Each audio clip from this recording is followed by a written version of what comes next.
국방부 고위층 아버지를 둔 중령이 있었습니다. 그는 부사관들을 하인처럼 부렸어요. 세차시키고 양복 찾아오게 하고 심지어 논문까지 대필시켰죠. 누구도 그를 건드리지 못했습니다. 내 아버지가 누군지 알아? 이 한마디면 모든 게 해결됐거든요. 그런데 어느 날 새로운 사단 작전 참모가 부임했어요. 707특임대 출신 최연소 여성 준장. 중령은 코웃음 쳤습니다. 여자가 뭘 알겠어.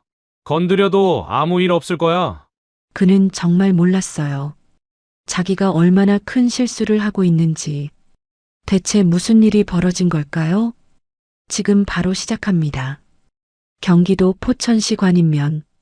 영하 18도의 혹한이 온 세상을 얼려붙게 만든 새벽이었습니다.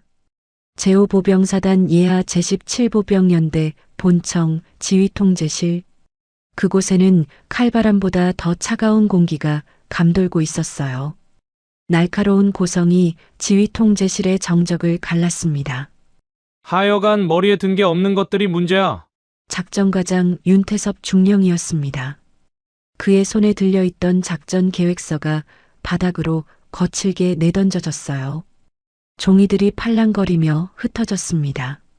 마치 눈보라처럼요. 그 종이들이 한 노병의 머리 위로 쏟아져 내렸습니다. 연대 주임원사 장동수, 군 생활 32년 차의 역전 용사였습니다. 희끗희끗한 머리카락과 깊게 패인 주름이 그의 세월을 말해주고 있었어요. 그는 묵묵히 허리를 굽혀 서류를 주었습니다. 그 구부린 등이 무척이나 쓸쓸해 보였습니다. 태섭은 가죽 장갑을 낀 손으로 책상을 탕탕 내리쳤어요. 장원사, 내 말이 우스워. 동수는 흩어진 서류를 가지런히 모아 가슴에 안으며 입을 열었습니다. 중령님, 병사들 방안 장비부터 배치하는 게 맞습니다. 지금 생활관 난방이 제대로 안 돼서 동상 환자가 속출하고 있습니다. 그의 목소리는 정중했지만 단호했어요. 32년 야전 경험에서 우러나온 조언이었습니다. 하지만 태섭은 콧웃음을 쳤습니다. 동상, 군인이 좀 추우면 어때서? 그게 훈련이지. 그는 동수에게 성큼성큼 다가갔어요. 그리고 코앞까지 얼굴을 들이밀었습니다. 당신들이 짬밥 좀 먹었다고 뭐라도 되는 줄 아나 본데. 태섭의 입에서 차가운 비아냥이 흘러나왔어요. 작전이랑 부대 운영은 장교가 하는 거야. 어디서 감히 부사관이 참견이야? 순간 지휘통제실 전체가 얼어붙었습니다. 상황병들과 하사관들이 숨을 죽이고 눈치를 살폈어요. 아무도 입을 열지 못했습니다. 태섭의 히스테리는 어제 오늘 일이 아니었거든요. 하지만 오늘은 유독 심했습니다. 이유가 있었어요. 새로운 사단 작전 참모가 부임한다는 소식 때문이었습니다.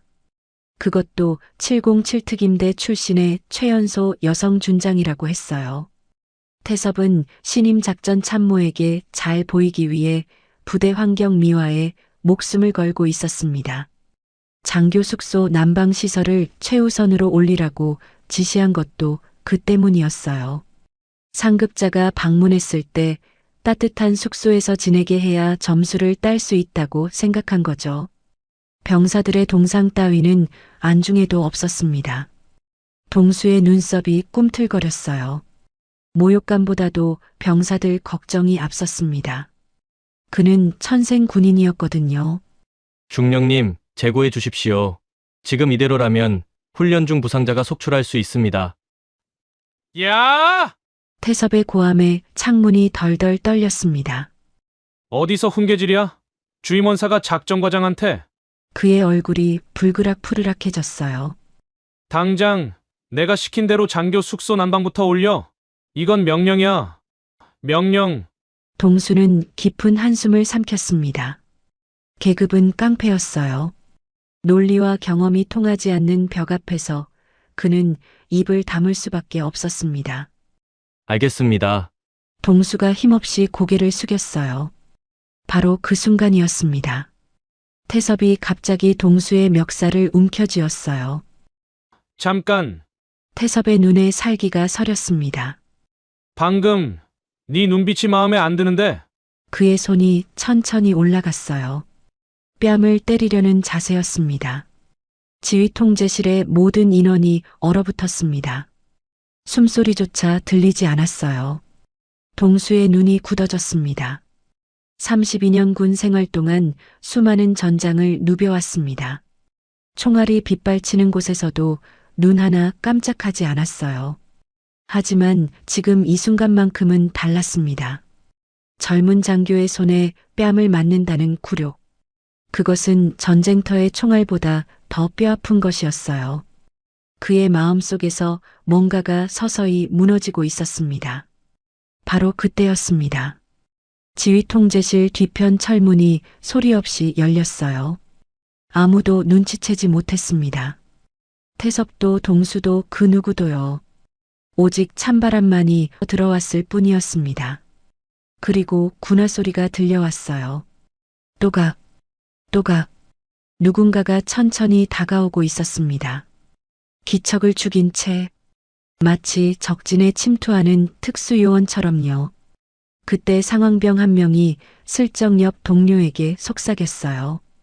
아까 위병소에서 연락 왔는데 사단 작전 참모님 차량이 들어왔다던데. 하지만 그 속삭임은 묻혀버렸습니다. 태섭의 분노가 더 컸거든요. 뭐? 그 여자 장군 태섭이 상황병에게 눈을 부라렸어요. 귀찮게 왜 또 온대? 여자가 뭘 안다고 돌아다녀? 그는 동수의 멱살을 더 세게 움켜쥐었습니다. 이거 끝나고 보자. 그리고 손을 놓았어요. 동수가 비틀거렸습니다. 태섭은 다시 책상 앞으로 가며 말했어요. 새 작전 참모가 707 출신이래. 하, 웃기지도 않네. 그의 입꼬리가 비뚤어졌습니다. 요즘 군대가 이벤트성으로 여자한테 별 달아주는 거 몰라? 실력으로 단 게 아니라고. 태섭은 자신만만하게 말을 이었어요. 내 아버지가 국방부에 계신데 그 여자 장군 배경 별거 없대. 건드려도 아무 일 없을 거야. 그것이 그의 뒷배였습니다. 아버지 윤정국 예비역 소장. 국방부 정책실 자문위원으로 있는 고위층이었어요. 태섭은 그 배경을 믿고 아나무인으로 굴었던 거죠. 실력이 아닌 인맥으로 요직만 전전해온 전형적인 낙하산이었습니다. 동수는 자신의 멱살이 잡혔던 곳을 매만졌어요. 가슴이 먹먹했습니다. 32년간 나라를 위해 헌신했습니다. 총알이 날아오는 전장에서 부하들을 지켜냈어요. 혹한과 폭염 속에서도 묵묵히 임무를 수행했습니다. 그런데 지금 이 순간 그 모든 세월이 아무 의미가 없는 것처럼 느껴졌어요. 젊은 장교 하나의 기분에 따라 뺨을 맞을 뻔했다는 사실. 그것이 너무나 서러웠습니다. 그의 눈가에 힘이 들어갔어요. 울음을 참고 있는 것 같았습니다. 지휘 통제실의 다른 인원들도 고개를 숙이고 있었어요. 누구도 동수를 위로해 줄 수 없었습니다. 위로했다가는 자신도 표적이 될 테니까요. 그렇게 무거운 침묵이 흘렀습니다. 그때 복도에서 들려오던 군화 소리가 멈췄어요. 지휘 통제실 문 바로 앞에서요. 하지만 아무도 그것을 눈치채지 못했습니다. 태섭은 여전히 투덜거리고 있었고 다른 인원들은 숨죽이고 있었으니까요. 문 밖에 서 있는 사람. 그 사람의 눈이 차갑게 빛나고 있었습니다. 방금 태섭이 내뱉은 폭언을 하나도 빠짐없이 다 들었거든요. 여자가 뭘 안다고. 별거 없대. 건드려도 아무 일 없을 거야. 그 말들이 귀에 선명하게 박혔습니다. 입꼬리가 살짝 올라갔어요. 차가운 비소였습니다. 아무 일 없을 것 같아? 두고 보자. 창밖에서는 여전히 혹한의 바람이 휘몰아치고 있었습니다. 하지만 곧 다가올 폭풍은 이 추위와는 비교도 안 될 정도로 거셀 거였어요. 그것은 오만한 자를 심판하는 정의의 폭풍. 그 서막이 막 오르려 하고 있었습니다. 며칠이 지났습니다. 하지만 연대 본청의 공기는 여전히 얼어붙어 있었어요. 태섭의 횡포는 점점 더 심해지고 있었거든요. 오후 3시 작전과장실 앞 복도에서 한 부사관이 부동 자세로 서 있었습니다. 작전처 담당관 이준혁 상사였어요. 30대 초반의 성실한 군인이었습니다. 그의 손에는 비닐봉지 하나가 들려 있었어요. 봉지 안에는 깔끔하게 세탁된 양복이 들어 있었습니다. 태섭의 양복이었어요. 들어와. 안에서 퉁명스러운 목소리가 들려왔습니다. 준혁은 조심스럽게 문을 열고 들어갔어요. 태섭은 의자에 비스듬히 기대 앉아 휴대폰을 만지작거리고 있었습니다. 준혁을 쳐다보지도 않았어요. 세탁소에서 찾아왔습니다. 준혁이 양복을 내밀었습니다. 태섭은 그제야 고개를 들었어요. 양복을 받아들더니 이리저리 살펴봤습니다. 다림질 상태가 영 별론데 그의 미간이 찌푸려졌어요. 다음에는 제대로 된 데 맡겨. 내가 입을 건데 이 정도밖에 못해. 준혁의 손이 부들부들 떨렸습니다. 하지만 그는 꾹 참았어요. 알겠습니다. 그리고 내 차 타이어 공기압 체크했어. 예. 했습니다. 새 차는 준혁의 얼굴이 굳어졌어요. 아직 시간이 없어서 뭐 태섭의 눈이 번뜩였습니다. 시간이 없어? 네가 뭐가 그렇게 바빠서 시간이 없어? 그는 의자에서 벌떡 일어났어요. 준혁에게 성큼성큼 다가왔습니다. 야, 이준혁. 태섭의 목소리가 낮아졌어요. 그건 더 무서운 신호였습니다. 너 장기복무 심사 얼마 남았지? 준혁의 어깨가 움찔했어요. 가장 아픈 곳을 찔렸거든요. 8개월 남았습니다. 8개월. 내 말 한마디면 너 옷 벗고 나가는 거야. 알지? 태섭의 입꼬리가 비뚤어졌습니다. 작전과장이 평정 점수 깎아버리면 끝인 거. 알아? 순간 준혁의 마음속에서 뭔가가 툭 하고 끊어지는 느낌이 들었어요. 분노였습니다. 하지만 그는 이를 악물고 참았어요. 아내와 2살 된 아이의 얼굴이 떠올랐거든요. 알겠습니다. 오늘 저녁까지 세차하겠습니다. 저녁은 무슨? 지금 당장 가서 해. 태섭은 손을 휘저었어요. 마치 팔이라도 쫓듯이요. 나가봐. 준혁은 구겨진 자존심을 안고 문을 나섰습니다. 복도에서 그는 벽에 머리를 기대고 한참을 서 있었어요. 어깨가 들썩였습니다. 분노인지 서러움인지 알 수 없었습니다. 아마 둘 다였을 거예요. 태섭의 횡포는 준혁에게만 향한 게 아니었습니다. 연대 전체가 그의 소나기에서 신음하고 있었어요. 병사 생활관 난방 문제는 여전히 해결되지 않았습니다. 장교 숙소에는 난방 유류가 넘쳐났지만 병사들은 추위에 떨고 있었어요. 동상 환자가 벌써 3명이나 나왔습니다. 하지만 태섭은 아랑곳하지 않았어요. 병사들이 좀 추우면 어때? 그게 훈련이지. 그것이 그의 논리였습니다. 인간이 아닌 숫자로 병사들을 보는 시각이었어요. 태섭에게는 든든한 뒷배가 있었습니다. 아버지 윤정국 예비역 소장, 국방부 정책실 자문위원으로 있는 고위층이었어요. 태섭은 그 배경을 믿고 무소불위의 권력을 휘둘렀습니다. 전임 연대장도 그의 눈치를 봤어요. 윤중령은 건드리면 안 돼. 아버지가 누군지 알지? 그것이 연대 안에서 떠도는 암묵적인 경고였습니다. 저녁 무렵 주임원 사실에서 부사관 몇 명이 모여 있었습니다. 동수를 중심으로 군수 담당관과 인사 담당관이 함께 앉아 있었어요. 분위기가 무거웠습니다. 이 상사 괜찮대요? 군수 담당관이 조심스럽게 물었어요. 동수는 고개를 저었습니다. 아까 복도에서 봤는데 많이 힘들어 보이더라고. 착전 과장이 요즘 너무 심해요. 어제는 행정병한테 자기 빨래까지 시켰대요. 인사 담당관이 한숨을 내쉬었습니다. 우리가 뭘 할 수 있겠어요. 뒷배가 너무 크잖아요. 무력감이 방안을 감쌌어요. 그때 군수 담당관이 조심스럽게 입을 열었습니다.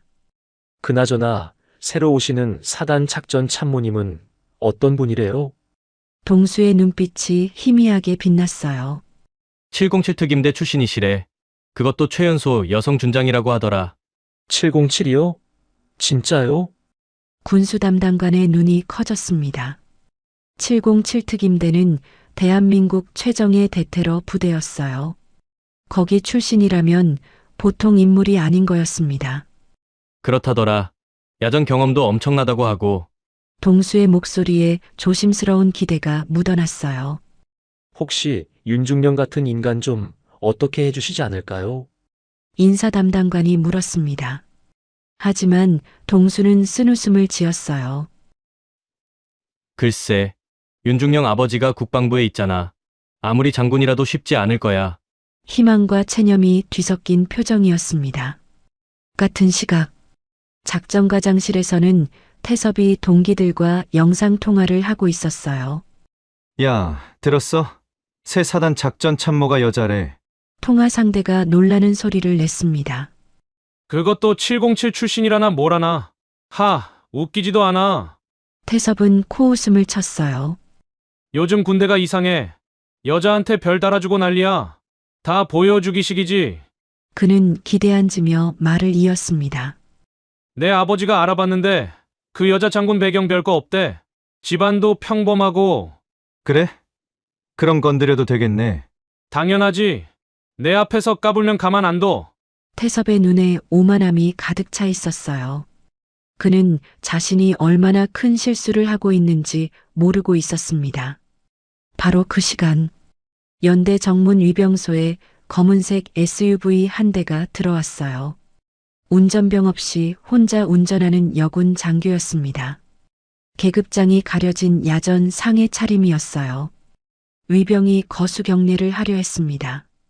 하지만 그 여군은 손짓으로 조용히 제지했어요. 그리고 말없이 지나갔습니다. 위병이 동료에게 속삭였어요. 저분 누구지? 장교 같은데 계급장이 안 보이네. 몰라. 근데 눈빛이 장난 아니던데. 그들은 알지 못했습니다. 방금 지나간 사람이 누구인지, 그리고 그 사람이 곧 이 연대에 어떤 폭풍을 몰고 올지. SUV는 소리 없이 연대 본청 뒤편 주차장에 멈췄어요. 차에서 내린 사람, 한서진 준장이었습니다. 그녀는 차 문을 닫으며 본청 건물을 올려다봤어요. 창문 불빛이 반짝이고 있었습니다. 서진의 눈빛이 차갑게 가라앉았어요. 그녀의 아버지도 부사관이었습니다. 평생을 조국에 헌신하고도 젊은 장교들에게 무시당하기 일쑤였죠. 술 한잔하고 들어오시던 아버지가 했던 말이 떠올랐어요. 계급장이 깡패더라. 억울하면 출세해라. 그 말이 너무 싫어서 악착같이 군인이 됐습니다. 707 특임대에서 대테러 작전 최일선을 누비며 실력을 증명했어요. 그리고 마침내 최연소 여성 장군이 됐습니다. 서진은 주먹을 꽉 쥐었어요. 아버지처럼 당하는 사람을 두고 볼 수 없어. 그녀는 조용히 본청으로 발걸음을 옮겼습니다. 기척을 죽인 채 707 시절의 습관이었어요. 포천의 밤바람이 그녀의 야전 상의를 스쳤습니다. 하지만 그녀는 춥지 않았어요. 가슴속에서 뜨거운 무언가가 타오르고 있었거든요. 정의의 불꽃. 그것이 곧 이 연대를 뒤흔들 거였습니다. 다음 날 오전, 서진은 연대 본청을 비공식적으로 순시하고 있었습니다. 수행원도 없이 혼자였어요. 계급장은 야전 상해 깃 안쪽에 숨겨두었습니다. 707 특임대 시절의 습관이었어요. 적진에 침투할 때처럼 기척을 죽이고 움직였습니다. 그녀는 병사 생활관을 먼저 둘러봤어요. 난방이 제대로 안 되고 있었습니다. 병사들이 내뱉는 숨이 하얗게 피어올랐어요. 침상마다 두꺼운 담요가 두세 겹씩 덮여 있었습니다. 추위에 떨면서도 병사들은 묵묵히 아침 점호 준비를 하고 있었어요. 서진의 눈빛이 어두워졌습니다. 이게 뭐야? 장교 숙소는 따뜻하다면서 병사들은 이 꼴이라고? 분노가 가슴속에서 서서히 타오르기 시작했어요. 그녀는 발길을 돌려 본청 쪽으로 향했습니다. 2층 작전과 복도에 다다랐을 때였어요. 어디선가 날카로운 목소리가 들려왔습니다. 야, 이준혁. 서진은 발걸음을 멈췄어요. 복도 끝 작전과장실 앞이었습니다. 문이 반쯤 열려 있었어요. 그녀는 소리 없이 벽에 몸을 붙였습니다. 그리고 귀를 기울였어요. 너 영어 좀 한다며? 태섭의 목소리였습니다. 내 석사 논문 번역 좀 해. 이번 주까지. 중령님, 그건 개인 업무라서. 준혁의 목소리가 떨리고 있었어요. 뭐? 둔탁한 소리가 났습니다. 무언가를 바닥에 내던진 것 같았어요. 다시 말해봐. 개인 업무라고? 네가 감히 나한테? 서진의 눈이 가늘어졌습니다. 그녀는 조심스럽게 문틈 사이로 안을 들여다봤어요. 태섭이 준혁 앞에 서 있었습니다. 그의 손이 천천히 올라가고 있었어요. 뺨을 때리려는 자세였습니다. 준혁은 눈을 질끈 감았어요. 순간 그의 마음속에서 모든 것이 무너지는 느낌이 들었습니다. 가족의 얼굴이 스쳐 지나갔어요. 아내와 2살 된 아이. 참아야 해. 장기 복무 심사가 얼마 안 남았어. 그는 이를 악물고 주먹을 꽉 쥐었습니다. 태섭의 손이 공중에서 멈췄어요. 뭐야, 반항하려고? 그의 입꼬리가 비틀렸습니다. 좋아. 오늘 제대로 본 때를 보여줘야겠네. 바로 그 순간이었습니다. 서늘한 목소리가 복도를 갈랐어요. 그 손 내려놓는 게 좋을 것 같은데 해. 시간이 멈춘 것 같았습니다. 태섭이 화들짝 놀라며 뒤를 돌아봤어요. 문 앞에 누군가 서 있었습니다. 야전 상의 깃을 세운 채 날카로운 눈빛으로 그를 쏘아보고 있었어요. 키는 그리 크지 않았어요. 하지만 그녀에게서 뿜어져 나오는 위압감은 산맥과도 같았습니다. 보통 사람에게서는 느낄 수 없는 종류의 기운이었어요. 전장에서 수많은 생사를 넘나들며 다져진 살기. 그것이 그녀의 전신에서 서늘하게 흘러나오고 있었습니다. 누구야? 태섭의 목소리가 떨렸어요. 그는 애써 허세를 부리며 소리쳤습니다. 여긴 작전과장실이야. 함부로 들어오면 안 돼. 서진은 말없이 한 걸음 앞으로 나섰어요. 그리고 야전 상의 깃을 천천히 내렸습니다. 형광등 불빛이 그녀의 어깨를 비췄어요. 그곳에는 별 하나가 서늘하게 빛나고 있었습니다. 준장 계급장이었어요. 태섭의 얼굴이 하얗게 질렸습니다. 사단 작전 참모님. 그의 다리가 후들거렸어요. 손을 들고 있던 자세 그대로 얼어붙었습니다. 서진은 천천히 그에게 다가갔어요. 중령, 그녀의 목소리는 낮았습니다. 감정의 고저가 느껴지지 않아서 오히려 더 소름 끼쳤어요. 나 누군지 알아? 사단 작전 참모 한서진 준장님이십니다. 태섭이 허둥지둥 거수 경례를 올렸어요. 손이 부들부들 떨리고 있었습니다. 서진은 그의 경례를 받지 않았어요. 눈길 한 번 주지 않았습니다. 대신 준혁에게 다가갔어요. 괜찮아요? 그녀의 목소리가 부드러워졌습니다. 준혁은 놀란 눈으로 그녀를 바라봤어요. 괜찮습니다. 손 좀 보여줘요. 서진이 준혁의 손을 덥석 잡았습니다. 얼음장처럼 차가웠어요. 긴장으로 인해 땀에 젖어 있었습니다. 이런 일 자주 있었어요? 준혁은 말문이 막혔어요. 어떻게 대답해야 할지 몰랐습니다. 사실대로 말하면 태섭에게 당할 보복이 무서웠거든요. 서진은 그의 눈빛을 읽었어요. 그것만으로 충분했습니다. 그녀는 다시 태섭에게 시선을 돌렸어요. 방금 부하한테 뭐라고 했지? 저는 그냥 업무 지시를? 업무, 지시. 개인 논문 번역이 업무야? 태섭의 얼굴이 불그락푸르락해졌어요. 변명할 말이 떠오르지 않았습니다. 그리고 뺨 때리려고 했지? 내 눈 앞에서? 서진의 눈빛이 더욱 차가워졌어요. 지금 당장 사과해. 예? 태섭은 자신의 귀를 의심했어요.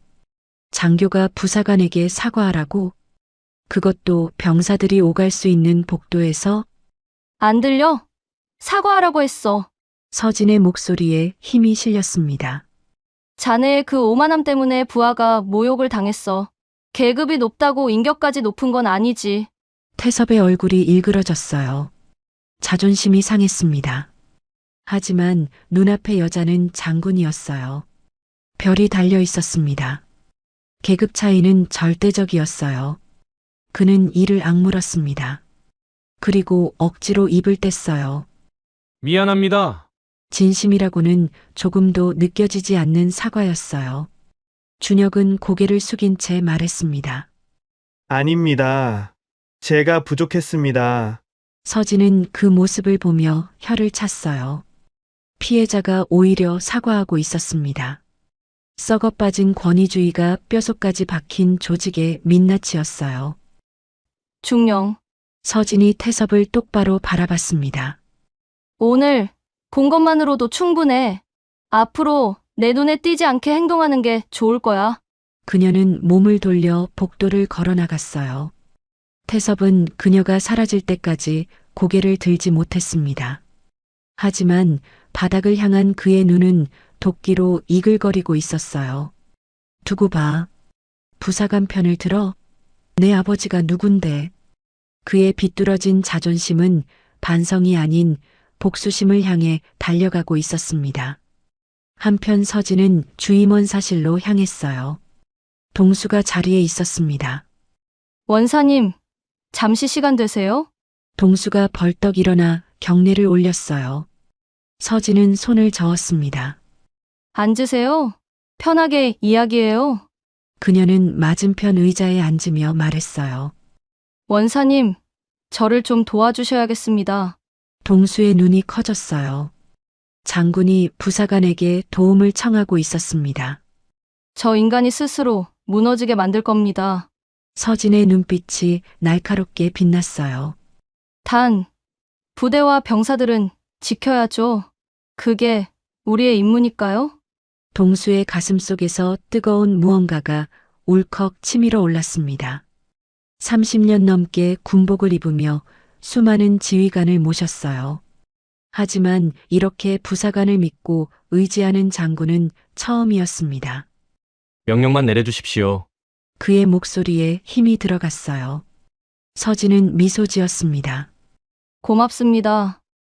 원사님, 창밖에서는 여전히 차가운 바람이 불고 있었어요. 하지만 주임원 사실안은 전에 없던 뜨거운 열기로 채워지고 있었습니다.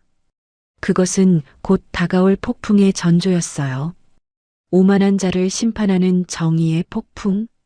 그 준비가 조용히 시작되고 있었습니다. 사단 규모 혹한기 야간 기습훈련이 3일 앞으로 다가왔습니다. 연대 전체가 팽팽한 긴장감에 휩싸였어요. 태섭은 이번 훈련에 모든 것을 걸고 있었습니다. 서진에게 당한 굴욕을 만회할 절호의 기회라고 생각했거든요. 이번에 내가 직접 지휘해서 최우수 연대 받을 거야. 그는 화려한 작전 계획서를 들고 자랑했어요. 도표와 그래픽이 가득한 두꺼운 문서였습니다. 하지만 동수는 그 계획서를 보며 미간을 찌푸렸어요. 야간 이동 경로에 문제가 있었거든요. 중령님, 이 경로는 위험합니다. 야간에 이 계곡을 통과하면 낙석 위험이 있어요. 동수가 조심스럽게 의견을 냈습니다. 하지만 태섭은 콧웃음을 쳤어요. 또 시작이네. 주임원사는 왜 맨날 초만 쳐? 그는 손을 휘저었습니다. 내가 GPS랑 위성지도 다 분석했어. 문제 없다고. 하지만 현장 지형은 지도와 다를 수 있습니다. 저번 달에도 됐어. 태섭이 소리를 질렀어요. 당신은 지도만 봐도 아는 줄 알아? 나는 사관학교에서 군사학을 전공했다고. 동수는 입을 다물었습니다. 더 말해봤자 소용없다는 걸 알았거든요. 하지만 그의 가슴 속에서는 불안감이 점점 커지고 있었어요. 그날 밤, 연대 본청 지하 보일러실에 부사관 5명이 모였습니다. 동수를 중심으로 군수 담당관, 인사 담당관, 그리고 준혁까지 연대의 살림꾼들이 한자리에 모인 거였어요. 낡은 철문이 열리고 서진이 들어왔습니다. 다들 고생이 많아요. 서진이 낡은 플라스틱 의자에 털썩 앉았어요. 보일러 돌아가는 소리가 웅웅거리는 가운데 그녀는 부사관들을 하나하나 눈에 담았습니다. 본론만 말할게요. 3일 뒤 야간 훈련, 윤중령 계획대로라면 사고가 납니다. 부사관들이 웅성거렸어요. 군수 담당관이 조심스럽게 물었습니다. 역시 그 계곡 경로 말씀이십니까? 맞아요. 그리고 기상 예보도 심상치 않아요. 훈련 당일 밤에 눈보라가 온대요. 서진의 목소리가 진지해졌습니다. 윤중령은 자기 감각만 믿고 있어요. 현장 상황을 전혀 고려하지 않고 있죠. 동수가 고개를 끄덕였어요. 제가 경고했는데 무시당했습니다. 알아요. 그래서 우리가 플랜 B를 준비할 거예요. 서진이 품에서 꼬깃꼬깃한 종이를 꺼내 탁자에 펼쳤어요. 손으로 직접 그린 지도였습니다. 윤중령 몰래 오직 여기 있는 우리끼리만 공유하는 비상 대응 계획이에요. 부사관들의 눈이 커졌습니다. 서진의 작전은 치밀했어요. 첫째, 군수 담당관은 구급 장비와 비상통신 장비를 여분으로 준비해서 후방 차량에 숨겨둘 것. 둘째, 준혁은 기상 상황을 실시간으로 모니터링하며 이상 징후가 보이면 즉시 보고할 것. 셋째, 동수는 별동대를 조직해서 위험구역 진입 전 대기할 것. 명심해요. 윤중령이 망하는 건 상관없지만 병사들이 다치는 건 막아야 해요. 서진의 눈빛이 단호했습니다. 그게 우리의 임무예요. 준장님, 동수가 비장한 목소리로 불렀어요. 혹시라도 이 사실이 윤중령한테 알려지면 항명으로 몰릴 수도 있습니다. 저희는 괜찮지만 준장님 입장이. 서진은 씁쓸하게 웃었어요. 항명이라 내 군생활 20년 부하를 믿고 맡긴 일로 잘못된 적은 없었어요. 그녀의 목소리에 힘이 들어갔습니다. 여러분이 내 뒷배예요. 내가 책임질게요. 그러니 여러분은 실력으로 증명해요. 부사관들의 눈시울이 뜨거워졌습니다. 장교들에게 소모품 취급만 받아온 그들이었어요. 머리 굳은 인간들이라는 말만 들어왔죠. 그런데 장군이 직접 내 뒷배라고 말해주었습니다. 그 한마디는 어떤 훈장보다 값진 것이었어요. 목숨 걸고 완수하겠습니다. 준혁의 목소리가 떨렸어요. 목숨은 적하고 싸울 때나 걸어요. 이번엔 자존심만 걸어요. 서진이 미소 지었습니다. 해산. 그녀가 나가고 난 뒤 보일러실의 공기는 뜨겁게 달아올랐어요. 그것은 보일러의 열기가 아니었습니다. 5 남자의 가슴 속에서 타오르는 충성심의 열기였어요. 훈련 전날, 군수 담당관이 서진을 찾아왔습니다. 그의 손에는 낡은 장부가 들려 있었어요. 준장님, 이거 좀 보셔야 할 것 같습니다. 서진이 장부를 펼쳤어요. 남방 유류수불 대장이었습니다. 들어온 양과 나간 양이 맞지 않습니다. 최소 200리터 이상이 어디론가 빠져나갔어요. 서진의 눈빛이 날카롭게 빛났어요. 어디로 갔을 것 같아요? 장교 숙소 난방에 과다 배정된 것으로 위장되어 있는데 실제로는 그만큼 사용되지 않았습니다. 빼돌렸다는 거네요. 예, 아마 외부에 팔아넘긴 것 같습니다. 서진의 입가에 차가운 미소가 번졌어요. 증거 더 확보해요? 아직 드러내지 말고. 알겠습니다. 군수 담당관이 나가고 서진은 창밖을 바라봤습니다. 하늘에 먹구름이 몰려오고 있었어요. 훈련 당일의 기상 예보가 맞아떨어지고 있었습니다. 드디어 훈련 당일 밤이 됐어요. 영하 20도의 혹한. 그리고 예보대로 눈보라가 휘몰아치기 시작했습니다. 태섭은 지휘 차량 안에서 무전기를 잡고 있었어요. 전 부대 이동 개시. 내가 지정한 경로대로 움직여. 그의 목소리에는 자신감이 넘쳤습니다. 하지만 현장 상황은 그의 예상과 완전히 달랐어요. GPS 신호가 눈보라 때문에 불안정해졌습니다. 지도에 없던 작은 계곡들이 나타났어요. 선두소대가 길을 잃기 시작했습니다. 뭐야? 왜 이쪽으로 가는 거야? 태섭이 소리쳤어요. 중령님, GPS가 오락가락합니다. 지도와 실제 지형이 달라요. 무전기에서 선두소대장의 다급한 목소리가 터져나왔습니다. 됐어. 내 지시대로 해. 12시 방향으로 직진. 태섭은 고집을 부렸어요. 자신의 판단이 틀렸다는 걸 인정하기 싫었거든요. 하지만 그 지시는 치명적인 실수였습니다. 12시 방향에는 낙석 위험 지역이 있었어요. 동수가 경고했던 바로 그곳이었습니다. 중령님, 저희 앞에 계곡이에요. 낙석 표지판이 있습니다. 선두소대장이 비명처럼 외쳤어요. 뭐? 태섭의 얼굴이 하얗게 질렸습니다. 그때였어요. 무전 주파수가 끊기기 시작했습니다. 눈보라가 통신을 방해하고 있었어요. 지지직거리는 잡음 속에서 끊어지는 음성들. 공포가 차량 안을 가득 채웠습니다. 어떻게 하지? 태섭은 머리를 감싸쥐고 중얼거렸어요. 아무 결정도 내리지 못하고 있었습니다. 위기 상황에서 그의 진짜 모습이 드러난 거였어요. 화려한 계획서 뒤에 숨겨져 있던 무능함. 그것이 눈보라 속에서 적나라하게 드러났습니다. 바로 그 순간 하늘에서 헬기 소리가 들려왔어요. 두두두두두. 눈보라를 뚫고 헬기 한 대가 하강하고 있었습니다. 서진이었어요. 그녀는 사단 지휘 헬기를 타고 직접 현장으로 날아온 거였습니다. 무전기를 잡은 서진의 목소리가 모든 주파수를 뚫고 울렸어요. 여기는 사단 작전 참모. 전 부대 현 위치에서 정지. 작전과장 지휘권 박탈.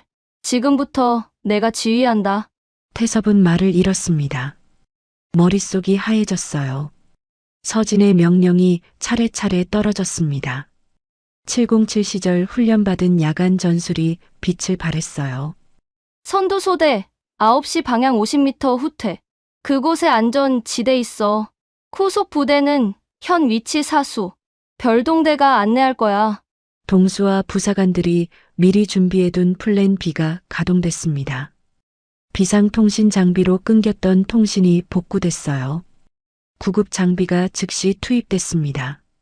1시간 뒤 모든 병력이 안전하게 철수했어요. 부상자는 단 한 명도 없었습니다. 훈련이 끝나고 서진은 태섭 앞에 섰어요. 눈보라는 그쳤지만 그녀의 눈빛은 폭풍보다 거셌습니다. 윤태섭 중령. 그녀의 목소리가 얼음처럼 차가웠어요. 오늘부로 작전과장 직무 정지야. 이건 부당합니다. 제 아버지가 누군지 아십니까? 태섭이 발악했어요. 서진은 피식 웃었습니다. 알아. 그래서 더 엄정하게 처리할 거야. 태섭의 다리가 풀렸어요. 그는 눈밭 위에 털썩 주저앉았습니다. 하지만 이것은 시작에 불과했어요. 그날 밤 태섭은 아버지에게 전화를 걸었습니다. 아버지, 저 여자 장군이 저를 모함하고 있어요. 손 좀 써주세요. 전화기 너머로 윤정국 예비역 소장의 목소리가 들려왔어요. 걱정 마라. 내가 처리한다. 더 큰 폭풍이 다가오고 있었습니다. 일주일이 지났습니다. 서진에게 예상치 못한 연락이 왔어요. 국방부 감찰실에서 공문이 날아온 거였습니다. 사단 작전 참모 한서진 준장에 대한 지휘권 남용 의혹 조사 착수. 서진은 공문을 읽으며 씁쓸하게 웃었어요. 윤정국 예비역 소장이 움직인 거였습니다. 국방부 인맥을 총동원해서 서진을 압박하기 시작한 거죠. 그뿐만이 아니었어요. 사단장에게도 압력이 들어왔습니다. 그 여자 장군 좀 조용히 시켜. 안 그러면 사단장 자리도 보장 못해. 윤정국의 협박이었어요. 서진을 둘러싼 분위기가 급격히 나빠졌습니다. 일부 참모들이 그녀를 피하기 시작했어요.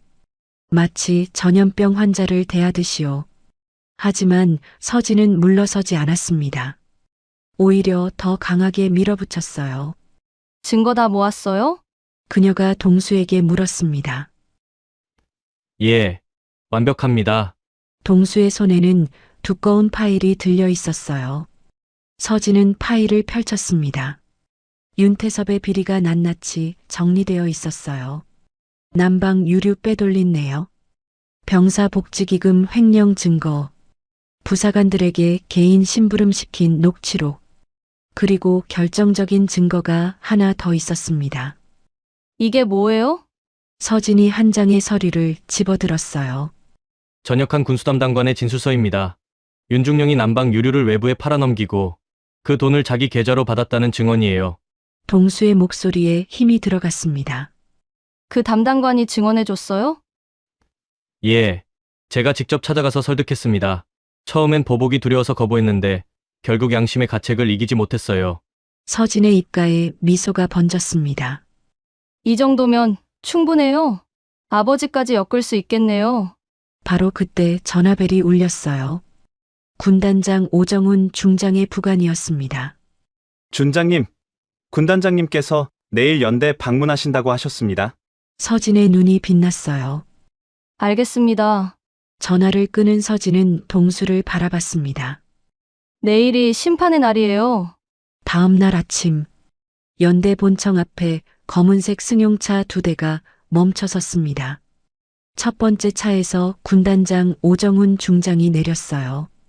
그리고 두 번째 차에서 예상치 못한 인물이 나타났습니다. 윤정국 예비역 소장이었어요. 아들을 비호하기 위해 직접 따라온 거였습니다. 그는 자신만만한 표정으로 연대 본청을 둘러봤어요. 서진이 정문 앞에서 경례를 올렸습니다. 필승, 4단 작전참모 한서진입니다. 군단장은 경례를 받으며 고개를 끄덕였어요. 하지만 윤정국은 서진을 아래 위로 훑어보며 코웃음을 쳤습니다. 그의 눈빛에는 경멸이 가득했어요. 여자가 별 달았다고 우리 아들을 건드려? 오늘 끝장을 보자. 일행이 연대장 집무실로 이동했습니다. 태섭도 그 자리에 있었어요. 아버지가 와준 덕분에 자신감을 되찾은 표정이었습니다. 군단장이 자리에 앉자마자 윤정국이 먼저 입을 열었어요. 군단장님, 제가 왜 왔는지 아시죠? 그의 목소리에는 거만함이 묻어났습니다. 한서진 준장이 제 아들을 부당하게 탄압하고 있습니다. 지휘권 남용이에요. 예비역. 잠깐. 군단장이 말을 하려 했지만 윤정국이 끊었어요. 제가 국방부에 있을 때 군단장님도 제 밑에서 근무했지 않습니까? 그때 인연을 생각해서라도 이건 제대로 처리해 주셔야죠. 군단장의 미간이 찌푸려졌습니다. 그것은 과거 인맥을 들먹이며 압박하는 뻔뻔한 행태였어요. 바로 그때 서진이 천천히 자리에서 일어났습니다. 군단장님, 잠시 보고 드릴 게 있습니다.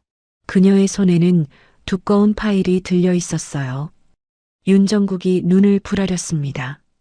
뭐야? 지금 내가 말하고 있잖아.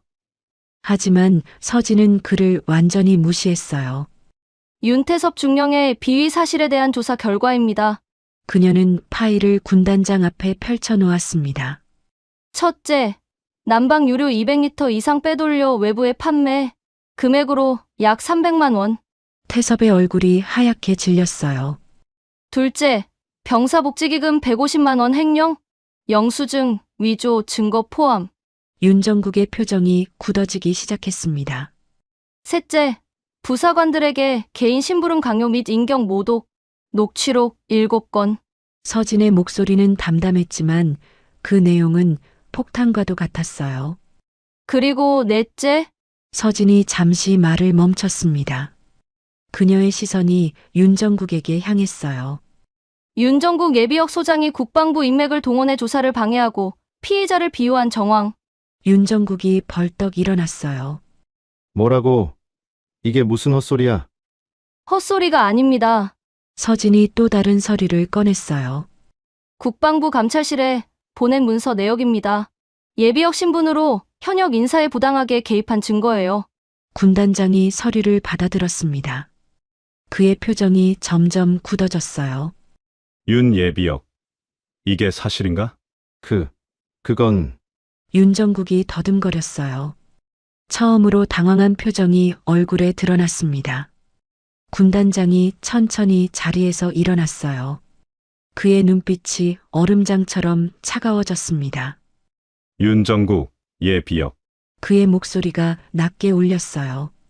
현역 시절에 군기 잡는다고 그렇게 난리치더니 아들 교육은 이 모양인가? 윤정국의 무릎이 떨리기 시작했습니다.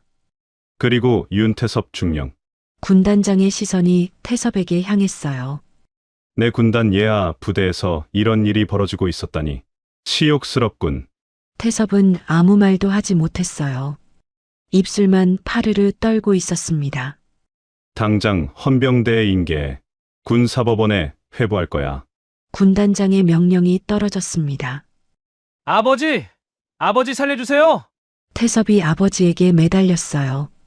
하지만 윤정국도 자신을 구할 처지가 아니었습니다. 윤 예비역도 예비역 강등 조치를 건의하겠네.